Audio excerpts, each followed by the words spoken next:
अभी हम पंढरपुर से आ रहे हैं, सीधे विठल भगवान के चरणों से छूटे और श्री गोविंद देव जी के चरण में अटके। भक्त का जीवन ऐसे ही होना चाहिए। हमारी गति यहां से वहां नहीं हो, लाल जी के चरणन से लाल जी के चरणन में ही हो, और कहीं नहीं हो।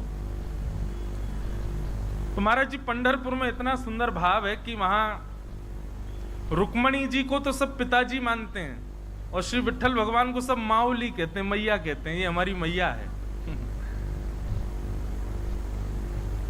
और वहां महाराज जी भाव भी ऐसा ही है कि श्री पंडरीनाथ भगवान आप जो मांगोगे सब देंगे, लेकिन पंडरीनाथ भगवान के बाद आपको रुक्मणी जी का दर्शन करना है। तो रुक्मणी जी क्या करती हैं? ठाकुर जी ने तो सब दे दिया, पर रुक्मणी जी चुनती हैं, जो योग्य होगा वो ही रहने देंगी, बाकी रख लेंगी।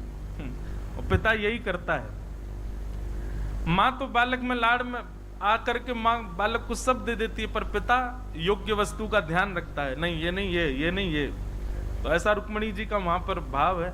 तो फिर किसी वैष्णव ने कहा हम श्री पंडरीनाथ जी के दर्शन करें, रुक्मणी जी करें ही नहीं। तो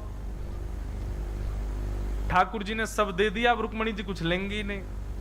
तो वहां का भाव ऐसा है कि अगर बिना रुक्मणी जी को प्रणाम किए गए तो बाहर द्वार पर जय विजय सब ले लेंगे।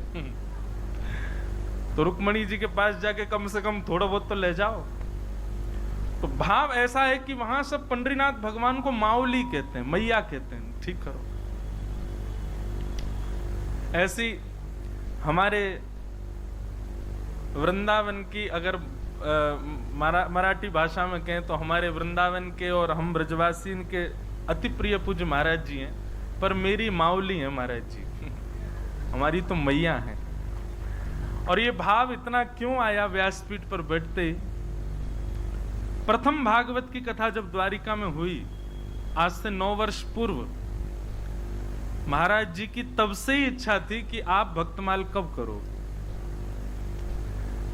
महाराज जी ने 2 बार हमारे आचार्य उत्सव में भी कथा की। महाराज जी का तब भी भाव था कि हमारी बहुत इच्छा है कि इंद्रेश जी एक बार भक्तमाल करें। जब कभी भी महाराज जी के साथ बैठने का अवसर मिला तो महाराज जी कहते ही थे, बोले आपकी वाणी में भक्तमाल जी होनी चाहिए। मैंने महाराज जी देखो कब योग बने।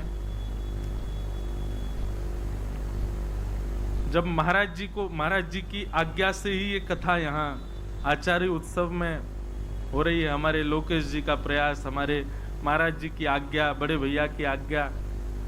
महाराज जी को जब ये बात पता चली वो इतने प्रसन्न, उनकी प्रसन्नता का प्रतिफल स्वरूप ये कि अभी हम भैया के घर से यहाँ आ रहे हैं, महाराज जी चातुर्मास में अपने व्यासपीठ पर जा रहे हैं, उस बीच में भी फोन लगवा रहे हैं, बोले इंद्रेश जी व्यासपीठ पर जा रहे होंगे, भक्तमाल जी की एक बार हमसे बात कराओ।